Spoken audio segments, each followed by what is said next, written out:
Où avez-vous pris toutes ces sources, toutes ces données? Dans la correspondance de Voltaire. Alors, on trouve la correspondance de Voltaire, il y a deux sources. On trouve sur Internet la correspondance de Voltaire telle qu'elle a été publiée jusqu'au 19e siècle, avec les publications de Condorcet et de Beaumarchais, et ensuite il y a eu plusieurs publications. Mais il y a surtout dans la collection Garnier, la Pléiade. La Pléiade a publié l'intégralité de la correspondance de Voltaire telle que disponible dans les années 1970. Mais là, vous aviez une partie seulement de l'histoire. Il a fallu chercher d'autres sources pour avoir... Ah, mais moi j'ai tout dans Voltaire intégral. J'ai tout dans Voltaire intégral. J'ai cherché... Alors, pour ce qui concerne l'affaire de Calas, je suis allée à Toulouse et je suis allée mettre le nez dans le dossier. Voilà. Pour ce qui concerne l'affaire de la barre, j'ai lu un certain nombre de documents fondés sur les sources originales qu'on trouve tout à fait sur Internet. Et les positions de Voltaire, parce que c'est surtout les positions de Voltaire qui sont intéressantes, c'est dans Voltaire intégral. On trouve tout Voltaire dans Voltaire. C'est à la disposition de tout le monde. Le seul problème, c'est que Voltaire a tellement écrit que si vous voulez chercher quelque chose dans Voltaire, il faut que vous sachiez ce que vous cherchez. Parce que quand vous avez 14... Il y a 20 000 pages de Voltaire. On ne peut pas tout lire. Personne n'a jamais tout lu Voltaire. Enfin si, il y a des fous de Voltaire qui se sont amusés à tout lire, mais moi pas. Donc, quand j'ai l'intégrale de la correspondance de Voltaire entre telle date et telle date, écoutez, je tourne les pages, j'ouvre le livre, je tourne les pages, et puis je coche là où je trouve. Mes sources, c'est Voltaire. Voilà. Oui. Pour revenir sur l'affaire du protestantisme, en l'occurrence, c'est un protestant qui peut tuer soi-disant un catholique, donc je vois pas en quoi ça attaque le catholicisme ou ça défend les protestants. Parce que si ce que Voltaire dit, c'est le protestant... On a accusé le père d'avoir tué le fils sous prétexte que le fils voulait se faire catholique. C'est-à-dire que les fanatismes catholiques ont voulu faire croire que le père avait tué le fils alors que le fils s'est suicidé. C'est ça, c'est uniquement ça qu'il a raconté. C'est uniquement ça qu'il a raconté. Et il dit, et tout ça c'est pas vrai, et tout ça, ça a été excité par des monitoires, ça a été excité par des faux témoignages. Il écrit à un moment donné, c'est complètement fou, que l'Église demandait un châtiment exemplaire pour Calas. Mais à quel moment, qui, quand, comment? Pas du tout. Pas du tout. Les juges ont fait leur travail, et puis voilà, c'est tout.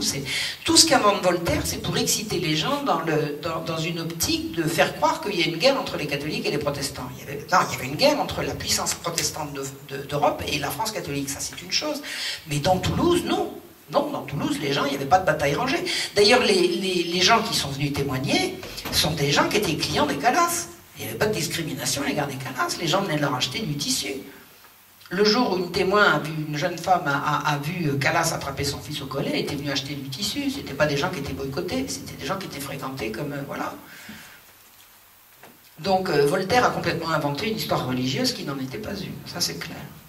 Il n'y a pas d'affaire religieuse.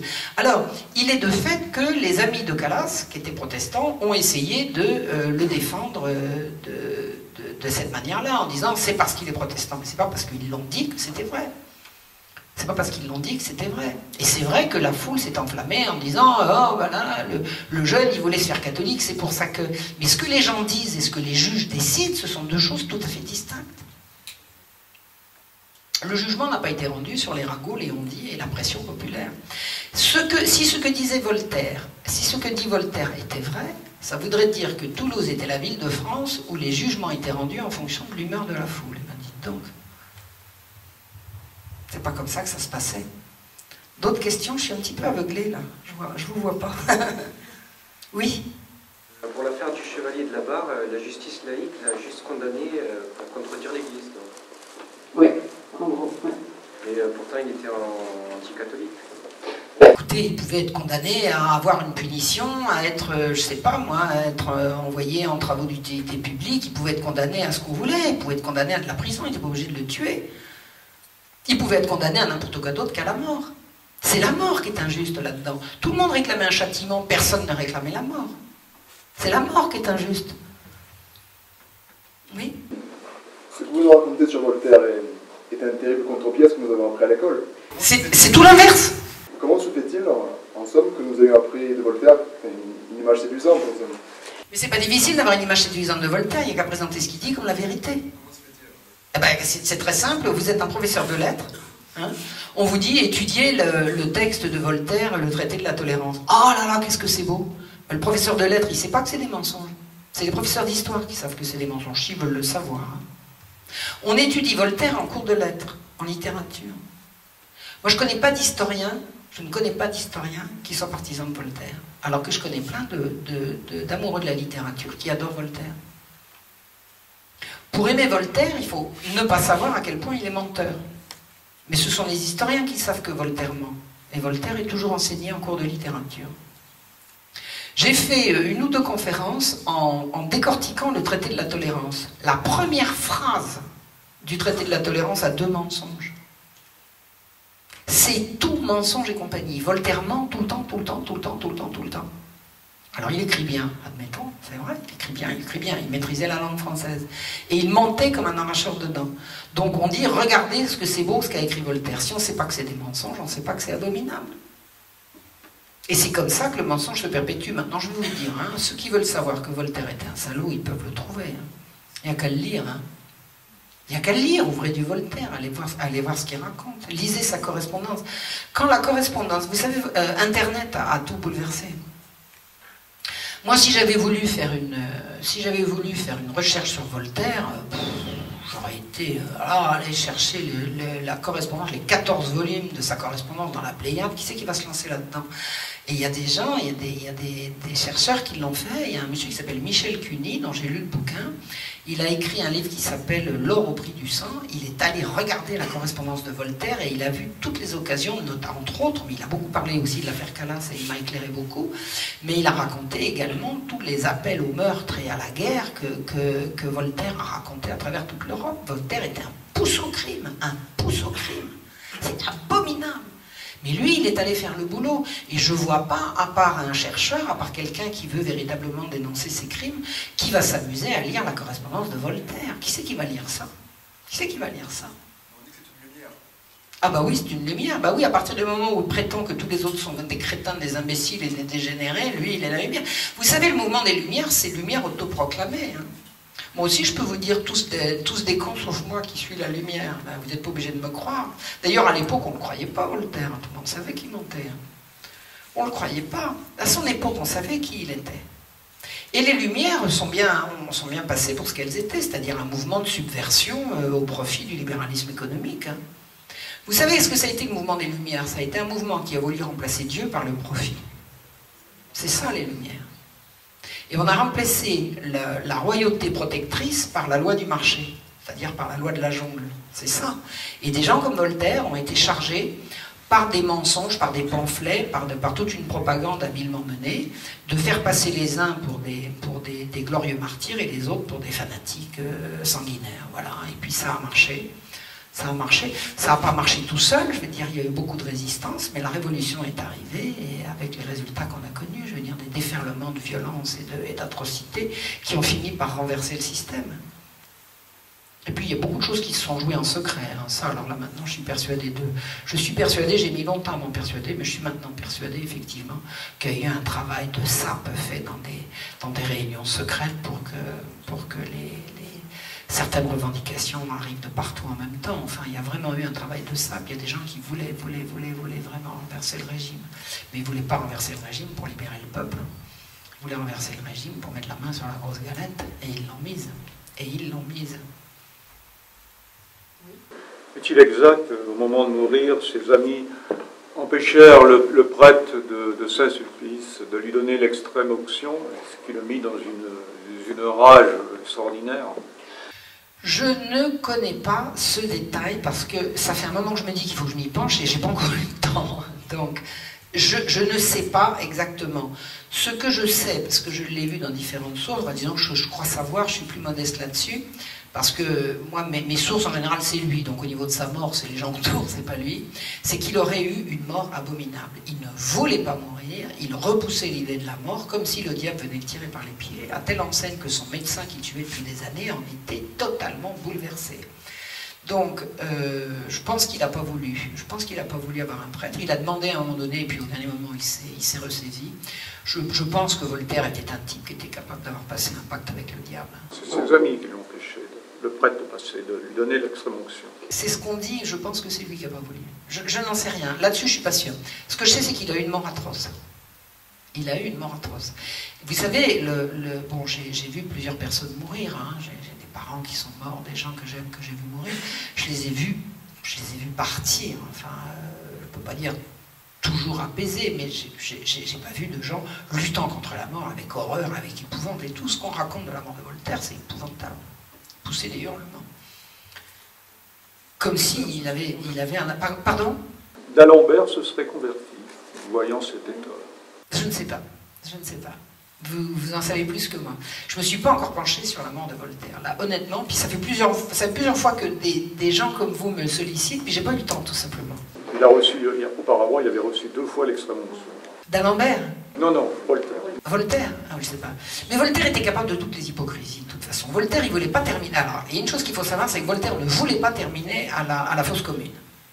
Donc, il était capable de faire n'importe quelle singerie pour être assuré de ne pas être jeté à la fosse commune.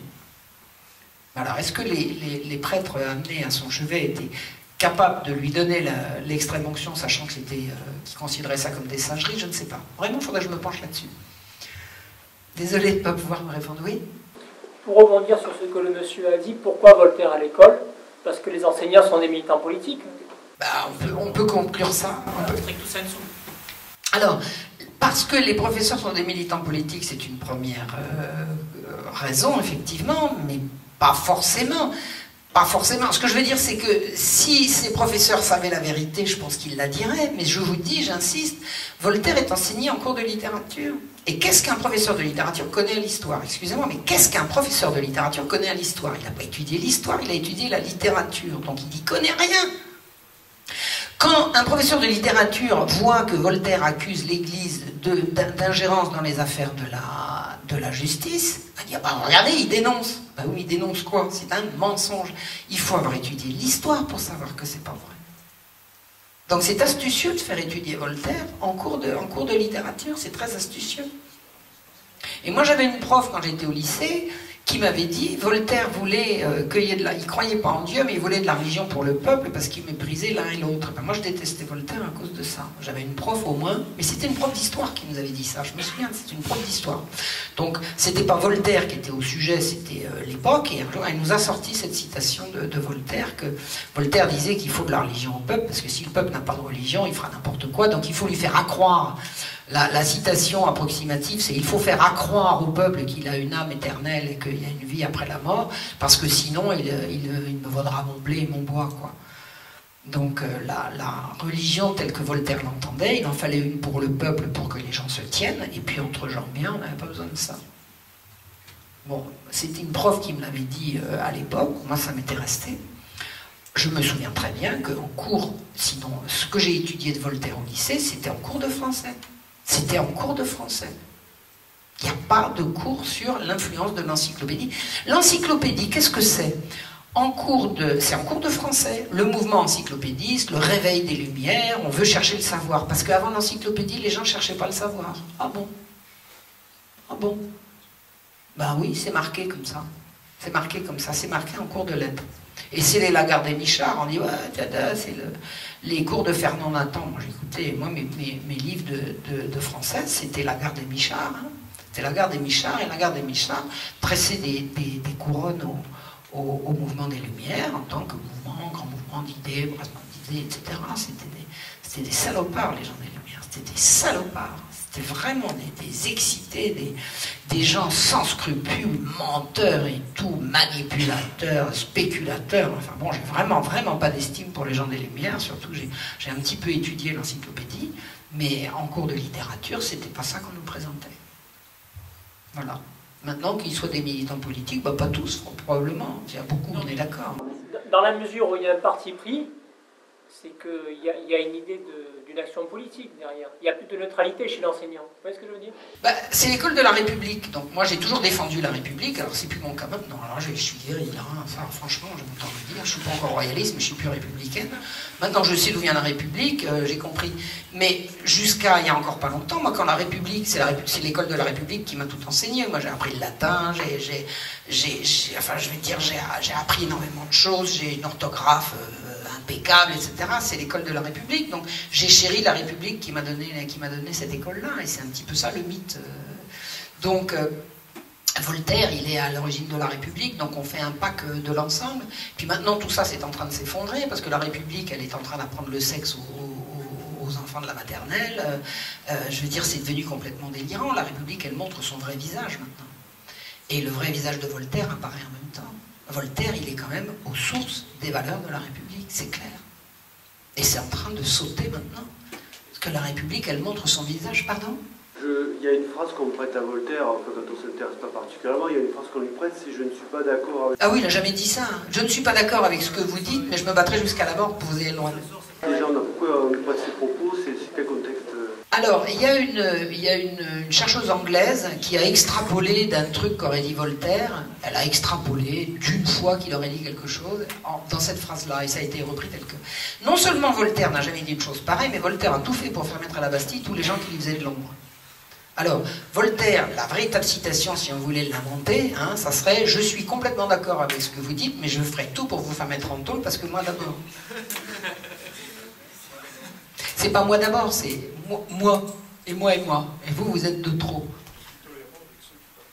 Il était totalement intolérant.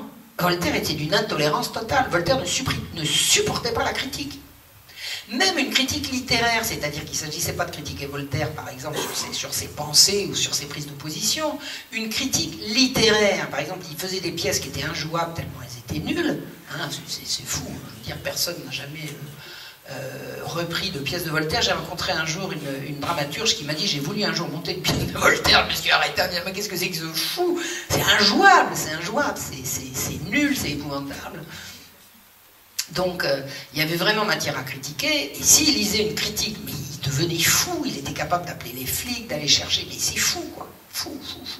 Il ne supportait ni la critique, ni... Il passait son temps à attenter à l'honneur des gens, c'est-à-dire à les diffamer, comme il a fait, comme je vous ai expliqué, ces deux magistrats qui étaient vraiment des gens qui étaient bien cotés, qui étaient bien notés, qui étaient des honnêtes magistrats, il les a traînés dans la boue, il a attenté à leur honneur jusqu'après leur mort, hein, puisque encore maintenant, les gens croient que la magistrature de Toulouse et celle d'Abbeville ont rendu des jugements uniques, donc il a tenté à l'honneur des gens de façon absolument éhontée, mais alors qu'on touche à son orgueil, oh là là, il se déchaînait, et il avait le bras long, il avait le bras très long. Alors il y a ça plusieurs raisons. Il y a d'abord parce qu'il était très riche, il était immensément riche, et quand vous êtes très riche, eh ben, ça vous donne le bras long. Essayez un jour de faire quelque chose qui va déplaire aux autorités en étant archi riche ou en étant rien du tout, je vous assure que la différence est notable.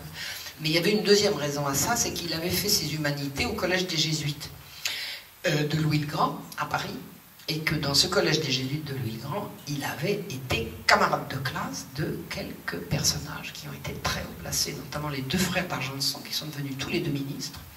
Le jeune duc de Fronsac, qui est devenu duc de Richelieu. Le duc de Richelieu, c'était l'arrière-petit-neveu du cardinal du même nom, c'était un intime du roi de France, c'était un intime de Louis XV. Il a eu comme camarade de classe des gens extrêmement haut placés, dont il a gardé avec lesquels il a gardé le contact jusqu'à la fin de ses jours. Et ça, il savait cultiver les amitiés et les relations comme ça. Et il était extrêmement flatteur. Il savait tourner un poème flatteur comme personne. Donc les gens disent « Ah, Monsieur de Voltaire, son propriétaire, le propriétaire du château de Tournai, qu'il a acheté sur le tard au malheureux président de Brosse. Le président de Brosse, quand il a su qu'il avait Voltaire comme voisin, il disait « Oh là là, le prestige était extraordinaire. Ah, monsieur de Voltaire, vous voulez donc acheter mon domaine? Est-ce que vous me trousseriez quelques vers? » Enfin, vous voyez, là, on était flattés, c'était la vedette, quoi. Puis, quand on commençait à avoir affaire à lui, mais il est fou, il est dingue, il est méchant, il est teigneux, il était abominable. Son bon ami Frédéric, le roi de Prusse, là, qui était fou d'admiration pour la plume de Voltaire. Au bout de 2 ans, je crois qu'il l'avait hébergé chez lui, il l'a chassé avec des fracas, poussant des hurlements, en lui disant de plus jamais remettre les pieds en Allemagne. Enfin, c'était fou, quoi. C'était fou, c'était un personnage absolument odieux. Donc lui, dire « je me battrai jusqu'à la mort pour que vous ayez le droit de le dire », c'est comme de dire ah ben Hitler avait un amour immodéré pour le peuple juif. Voilà, c'est cet ordre-là, quoi. Hein, c'est à peu près... Ça serait équivalent, oui. Oui, est-ce qu'on peut parler de l'humanisme de Voltaire et de la cafrerie? De la Cafrerie. La cafrerie. Alors la cafrerie, c'est les nègres. Les nègres. Alors, je crois qu'il écrit quelque part que Dieu a mis des cheveux sur la tête des hommes, il n'a pas mis de la laine, quoi. Sous-entendu, c'est pas des gens. Il a écrit des abominations sur les noirs, des abominations. Il disait que le blanc est supérieur au noir, comme le noir est supérieur au singe, qui est supérieur à l'huître, quoi, ou quelque chose comme ça. Il était d'un racisme absolument abject. Alors d'un antisémitisme rabique, déchaîné, racialiste. Il a dit des abominations sur les juifs, mais attendez, faudrait faire une anthologie, d'ailleurs il y en a plusieurs qui existent, des écrits antisémites de Voltaire, vous pouvez vous imaginer, si ça se savait, on sortirait les Panthéons. Alors la cafrerie, c'est le pays des nègres. Excusez-moi, il vous a répondu, monsieur Wikipédia? J'ai vu la vidéo. Alors c'est rigolo parce que voilà, j'ai des gens qui m'ont alerté, qui m'ont dit Marion, on n'arrive pas à te faire passer à faire valoir que tu es historienne, parce qu'il y a un gars derrière Wikipédia, il arrive en disant non, pour être historien, il faut être reconnu par ses pairs. Alors ils disent, mais Marion Sigaud, elle a son diplôme. Non, mais ça suffit pas, il faut être reconnu par ses pairs, c'est-à-dire publié dans des revues scientifiques. Alors c'est quoi des revues scientifiques? Moi j'ai écrit des livres d'histoire. Non. Donc il y a un type, paraît-il, un teigneux, moi je le connais pas, je l'ai jamais vu, mais les gens qui essayaient de refaire ma fiche Wikipédia m'ont dit qu'ils avaient son nom, qu'ils l'avaient tout à fait localisé, enfin c'est une espèce de teigneux qui est payé par le système et qui ne veut pas que dans ma fiche Wikipédia je sois considérée comme historienne. Pourquoi? Alors c'est très simple. Bon, vous savez que vous ne me connaissez que parce que depuis que je connais Alain Soral, moi, jamais les médias ne m'ont relayé, donc c'est grâce à Alain Soral que j'ai enfin une tribune, et les gens qui se rendent compte que je dis des trucs qui les dérangent, et que grâce à Alain Soral je réussis à dire des trucs, ils s'en prennent à moi en disant de toute façon elle est même pas historienne, elle est pseudo-historienne, elle est historienne autoproclamée, pas du tout, moi j'ai mes diplômes, donc le seul moyen que ces crétins, bon, je n'ai rien fait, moi j'ai rien fait à personne, hein, la seule façon qu'ils ont de s'en prendre à moi, c'est de me refuser le statut d'historienne sur Wikipédia. Donc quand j'ai appris qu'il y avait un teigneux qui voulait absolument pas que je sois historienne, parce que disait-il que si que là, j'ai dit moi je connais le meilleur moyen contre ce genre de saloperie, c'est la dénonciation. Eh bien écoutez, dans l'heure qui a suivi, j'étais devenue historienne. Ça n'a pas loupé. Et toutes les saloperies qu'il racontait sur l'affaire Calas, tout ça, c'est, paraît-il, en train d'être rectifié. Alors moi, je ne retourne pas chez Wikipédia parce que j'ai vraiment beaucoup de travail et que j'ai pas envie de perdre mon temps. Mais j'ai bien vu qu'il n'y avait pas moyen sur Wikipédia, dès que quelqu'un dit Marion Sigaud historienne, là, il arrive derrière, non pas historienne. Alors je suis quoi? Je suis plombier zingueur. Non mais attendez, historien, la définition c'est quelqu'un qui fait de l'histoire. C'est dans le dictionnaire. Non, c'est pas le dictionnaire qui compte, c'est l'acception de Wikipédia. Il faut avoir publié dans des revues historiques. Mais attendez, à quel titre? Historien, c'est un nom commun, masculin, singulier, historien. Vous ouvrez le dictionnaire, le littré dictionnaire académique, qui fait de l'histoire? Eh ben je fais pas de l'histoire. Non, parce que eux, ils ont décidé que j'étais essayiste. Alors c'est quoi un essayiste? Un essayiste, c'est quelqu'un qui va écrire sur un sujet ou sur un autre qui ne soit pas un roman. Mais j'écris pas d'essais sauf historiques, c'est-à-dire que je suis historienne. Je n'ai jamais écrit d'essais autre que de livres historiques. Donc ils veulent pas. Et ben maintenant, alors ça, il paraît que ça, c'est pas fini hein, parce que c'est des gens que je connais pas qui interviennent sur ma fiche Wikipédia. Mais c'est des gens qui me retrouvent par Facebook ou par mon site et qui me disent Madame Sigaud, on a essayé et puis on se bagarre avec truc, avec bidule. Alors je suis ça de loin, ça m'amuse beaucoup. Et le jour où on m'a dit, où Mediapresse Info m'a dit on voudrait faire une nouvelle vidéo avec vous, j'ai dit bah, écoutez, j'ai un compte à régler avec Wikipédia, parce que alors là je m'en suis donné à cœur joie, je me suis bien amusée, mais je pense que dans l'heure qui a suivi, j'étais de nouveau historienne. Mais c'est pas fini, hein. Le gars il va revenir par derrière.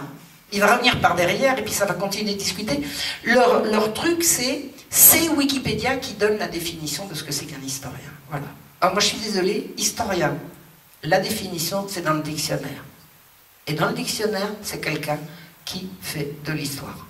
Il y a plusieurs. J'ai regardé dans le Larousse, j'ai regardé dans le Littré, j'ai regardé dans le dictionnaire de l'Académie, j'ai regardé... Historien, c'est quelqu'un qui fait de l'histoire, c'est-à-dire qui relate les faits du passé, etc. C'est ma définition. Alors qu'on dise que les diplômes que j'ai, c'est de la merde éventuellement, ça veut dire que d'avoir un DEA avec mention très bien, ça vaut pas un peu de la pomme. Alors qu'est-ce qui vaut quelque chose? Qu'est-ce qui vaut quelque chose? Moi, justement, je voulais pas reprendre des études parce que je voulais faire de l'histoire en dilettante. Et j'ai une amie historienne qui m'a dit, Marion, fais pas ça, reprends tes études. D'abord, tu vas t'apprendre beaucoup de choses, mais personne ne te prendra au sérieux. Et il y a des tas de gens qui me prennent au sérieux, hein, croyez pas. Mais il y a des teigneux qui ont décidé que, puisqu'ils ne pouvaient pas me contredire, ils allaient me retirer le statut d'historienne. Bah, qui s'amusent. Moi, je m'amuse aussi. Alors là, j'ai bien rigolé en faisant cette vidéo. Je me suis bien amusé. Oui. Bon, en tous les cas, sur Wikipédia, ça tient, la définition, puisque maintenant, c'est bien historienne qui est marquée. Je me suis amusé personnellement à modifier la rubrique concernant sur Wikipédia. Est-ce que je peux vous dire que c'est un robot qui modifie derrière, donc c'est pas une personne, puisque la modification étant faite, 30 secondes après, c'était changé. C'est-à-dire, quelle modification par exemple? Je me suis amusé à modifier Marion Sigaud, historienne, à la place des essayistes. Et c'était soumis, donc mon épouse sur son téléphone vérifiait que c'était bien en ligne, et 30 secondes après, c'était changé automatiquement. Donc c'est pas quelqu'un... Si, mais il paraît qu'il y a quelqu'un. Il y a quelqu'un qui le fait, mais c'est un robot derrière qui le fait. Donc c'est programmé, c'est... Donc vous dites que je suis plus historienne de nouveau? Si, vous êtes toujours historienne, donc ça tient. Donc pour le moment, ça tient, mais ça va pas tenir longtemps, hein. Ça va pas tenir longtemps, hein. Par contre, ma question, c'était que vous êtes très politiquement incorrect. Ah oui, c'est le moins qu'on puisse dire. Comment êtes-vous jugé par vos pairs? Comment êtes-vous apprécié dans la communauté des historiens? Mais je les connais pas, moi, les historiens, je les fréquente pas. Et est-ce qu'il y a d'autres personnes comme vous qui s'engouffrent dans votre sillage et qui commencent à devenir aussi politiquement incorrects? Moi, je pense que tous les gens qui sont obligés de vivre du système pour exister ne peuvent pas avoir ma liberté de ton. Donc... Vous êtes toujours historienne à cette heure-ci. Pardon? Vous êtes toujours historienne à cette heure-ci. On va voir. Vous savez, s'ils me le retirent, vous pouvez y retourner. Hein. Je dis, je ne connais pas les gens qui ont modifié ma page. Hein. Je ne les connais pas. C'est pas des comparses à moi. Pardon? On va rajouter grande historienne. Alors je mesure 1m77, ça fait moi une grande historienne. N'oubliez pas. Donc, oui, non, je ne connais pas les historiens. Moi, ce que j'ai connu comme historien, c'est mes professeurs. Donc, j'ai eu des professeurs que j'ai adorés. Quelques-uns qui m'ont bien rendu. J'ai eu une prof absolument abominable qui m'a fait rater un examen par méchanceté et tout. Qu'elle aille au diable. Vous savez, moi, le côté iconoclaste de ma recherche, ça a été dans ma recherche. Hein, d'emblée, on m'a donné la mention très bien. L'université a validé mon travail. L'université a validé mon travail. Est-ce qu'il y a des gens qui vont s'engouffrer? Regardons voir. Ouais. Mais vous savez, moi, j'ai tout appris des historiens. Moi, les autres historiens sont mes prédécesseurs et mes maîtres. Moi, j'ai confiance dans les historiens. Un historien, c'est quelqu'un qui fait un travail sérieux. Moi, je me sers du travail des historiens tout le temps. Tout le temps. C'est un métier que j'ai en très haute estime et en profond respect. Et voilà, je dis par exemple le travail, bon, alors concernant Voltaire, vous avez le travail remarquable de Xavier Martin, qui est un professeur à l'université. Alors lui, il ne veut jamais aller dans les médias, je pense qu'il a compris pourquoi. Il y a le professeur Benoît Garneau, qui a aussi écrit sur Voltaire et qui dit des choses tout à fait intéressantes. Tout à fait intéressantes. Je vous dis, les historiens, c'est des gens que je respecte, j'estime et dont je me sers tout le temps. Un historien, avant de faire sa recherche, il commence par lire sur un sujet tout ce que les gens qui l'ont précédé ont écrit. C'est le respect minimum. Donc, les autres historiens sont mes prédécesseurs et mes maîtres. Je les tiens en haute estime. Est-ce que ce ne sont pas les éditeurs, finalement, qui font l'histoire? C'est la presse. C'est la presse. C'est les éditeurs, mais c'est surtout la presse, ce sont les médias. Le grand vecteur de mensonge historique, c'est la télévision. Qui a porté un chat? Je sais pas, moi.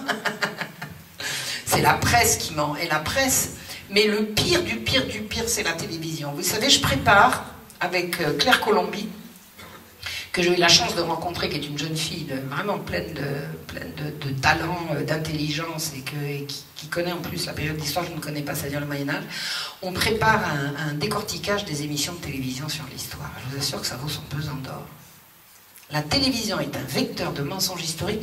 Vous savez, récemment, je me suis amusée à regarder avec un brin de nostalgie le feuilleton Ivanhoé des années 50-60. Hein, il y avait le beau Roger Moore qui jouait le chevalier avec sa belle armure, Ivanhoé, etc.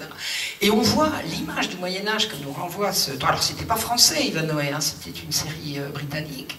C'est le gentil seigneur qui va libérer des serfs qui sont roués de coups, bardés. Mais c'est complètement hallucinant, je veux dire, cette vision du Moyen-Âge est complètement crétine, complètement fausse. Je veux dire, le Moyen-Âge a été une période faste, une période pour la paysannerie, ça a été vraiment une des périodes les plus fastes de notre histoire, le Moyen-Âge. Donc d'imaginer que pendant le Moyen-Âge, les paysans étaient battus comme plâtre par des seigneurs qui s'amusaient à galoper dans leur culture, c'est n'importe quoi. Et là, la télévision, en l'occurrence, c'est pas la télévision française, c'est la télévision britannique qui a produit ces trucs-là. C'est fou. Toute l'image qu'on a de notre passé est tronquée par les images dont notre enfance a été imprégnée par la télévision ou par le cinéma. C'est par là que sont passés les mensonges, c'est fou. Moi qui ai tellement aimé la télé, ça fait 3 ans que je ne l'ai pas allumée, hein. Ça fait 3 ans que je n'ai pas regardé la télé. Donc je ne la regarde plus, mais je l'ai regardée depuis très jeune. Mes parents ont acheté une télévision quand nous étions encore toutes petites. Donc j'ai adoré la télévision. Et qu'est-ce que j'ai aimé, les émissions d'histoire. Maintenant je ne peux plus les regarder. L'émission, les dossiers de l'écran sur Calas, c'est insupportable. Quand vous connaissez le dossier, c'est insupportable. La même chose sur les Qatars, c'est insupportable. Insupportable. Et c'est évidemment idéologiquement complètement marqué, quoi. C'est pas de l'histoire. On se sert de l'histoire pour inventer. On se sert de l'histoire pour inventer des histoires. Voilà. Pourquoi ces mensonges? Pour faire passer la doxa, pour faire passer la République. La République des coquins. Elle est arrivée au pouvoir en 89, elle y est encore. C'est cette idole qu'on appelle la République, à laquelle j'ai cru, hein, mais vraiment, il n'y a pas longtemps, je disais, bon, ça va, on est en République, vive la République et tout. C'est fondé sur des mensonges, et le système tient parce que les mensonges sont encore crus. Et de plus en plus, les mensonges arrivent à être vus comme des mensonges, et le système va s'écrouler. On ne peut pas continuer de croire que la République a défendu les gens quand c'est exactement l'inverse qui s'est produit. Vous savez, il y a encore 2 ans, je ne savais pas qu'il y avait eu un génocide en France. Le premier génocide de notre histoire, c'est la République qui l'a fait. Vous le savez, vous? Il y a combien de gens qui le savent? Le premier génocide de notre histoire de nous, l'Europe, c'est la République qui l'a perpétré. Ben, c'est la Vendée. Un vrai génocide, un vrai de vrai. Un vrai de vrai, avec son cortège d'atrocités, d'abominations, de ce côté systématique, abominable, avec la poursuite de ceux qui sont trop tendres et qui ne veulent pas aller au bout, etc. C'est une atrocité sans nom, la Vendée. C'est la République. Si c'est pas la République, c'est qui alors exactement? Et le tout fondé sur des mensonges. Moi, je suis une chercheuse de vérité, je l'ai toujours été. D'une façon ou d'une autre, ce que je cherche, c'est la vérité. Il m'a toujours semblé que c'était une valeur en soi, c'est un absolu. C'est pas facile de chercher la vérité et de la dire. De la trouver, c'est déjà pas facile. De la dire, c'est encore plus dur. Mais bon, maintenant, on a des fenêtres qui s'ouvrent. Puis moi, si j'avais pas connu Alain Soral, vous me connaîtriez toujours pas. J'ai lutté pendant 30 ans toute seule.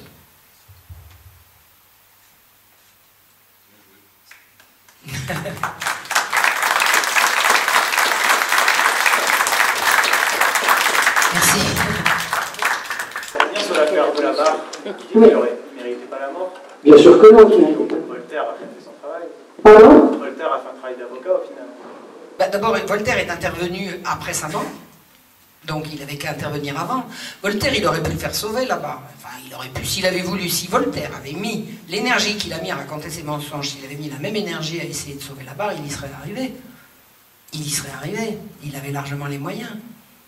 Donc Voltaire n'est intervenu pour défendre la barre. D'abord, c'est pas la barre qu'il a voulu défendre, c'est attaquer et diffamer les gens qui l'avaient condamné en première instance. Et ensuite, quelques années après, quand le jeune d'Étalonde, celui qui était parti en Angleterre et que son père avait renié, quand le jeune d'Étalonde a voulu rentrer en France, là, Voltaire s'est mobilisé pour raconter une nouvelle version des faits, pour obtenir que le roi lui pardonne et qu'il rentre. Et là, il n'a pas réussi, hein. Il n'a pas été suivi. La barre était trop basse. J'ai pas compris le... Il n'a peut-être pas fait son travail, mais il a essayé de défendre des gens qui n'étaient pas la mort. Mais il n'a pas défendu, puisqu'il s'est réveillé quand ils étaient morts. Défendre la barre, c'était le défendre quand il était vivant, quand même. Ben alors, dans ce cas-là, il s'en occupe pas. S'il veut pas le faire, il le fait pas. S'il veut pas le faire, il le fait pas. Je veux dire, défendre quelqu'un qui est injustement condamné à mort, c'est le défendre tant qu'il est vivant, c'est pas quand il est mort. C'est pour ça que la réhabilitation, ça existe. Pardon? Les procès en révision, en réhabilitation, ça existe. Eh ben, la preuve, c'est qu'il a réussi à faire réhabiliter Calas alors que Calas était coupable et il n'a pas réussi à faire réhabiliter le chevalier de la barre. Non, mais c'était pas son métier. Bien sûr que c'était pas son métier. Son métier, c'était d'être tragédien et personne ne regardait ses tragédies. Alors... Pardon? Ben, il a eu un énorme succès, ça dépend sur quoi? Ça dépend sur quoi? Les fours et les bides qu'il a fait au théâtre, c'était quand même exemplaire, c'était rigolo, les gens se foutaient de lui. Hein. C'est un peu de théâtre, Zahir, c'est un énorme succès. Alors il a eu quelques succès. Il a eu quelques succès étant jeune, mais il a eu plus souvent des fours et des bides que des succès. Oui, oui, il a eu quelques succès. Il a eu quelques succès, ben, c'est comme ça qu'il est devenu célèbre. Mais il a eu beaucoup moins de succès que de fours. On raconte, je ne sais plus qui est-ce qui racontait ça, c'était rigolo. Un jour, il était à une première d'une de ses tragédies, et au moment où il voulait que tout le monde pleure, la salle se tenait les côtes.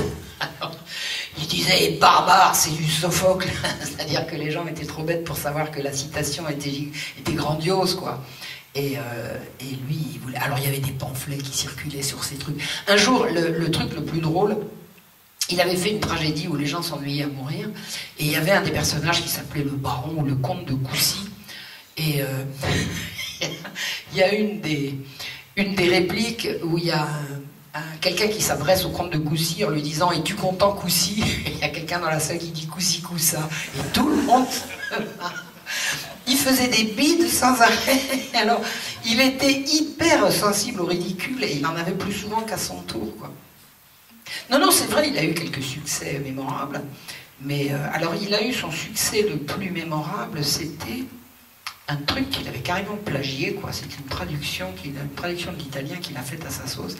Si quelqu'un connaît et peut m'aider, il a une tragédie, c'était... Je ne sais plus laquelle. Je ne sais plus laquelle. Mais il a eu beaucoup plus de difficultés. Il a eu beaucoup plus de bides que de grands succès. Vraiment. Vraiment. Et il y avait des petits sonnets, chaque fois qu'il faisait un bide. Il y avait un type qui disait... Un petit sonnet qui avait circulé qui disait si vous avez vu une tragédie de Voltaire, vous n'avez rien perdu. Et si vous l'avez... Oh, je ne sais plus quoi. Si, vous dérangez pas, quoi. Vous dérangez pas, c'est du Voltaire, en gros. Cela dit, sa maîtrise de la langue française est incontestable. Incontestable. Voilà. Bien, ben...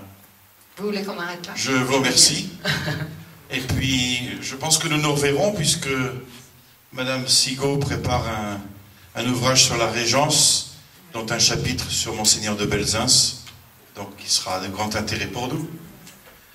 Je signale aussi que Madame Sigaud peut dédicacer quelques livres à la sortie, pour ceux qui veulent. Encore une fois, merci beaucoup. Merci à vous.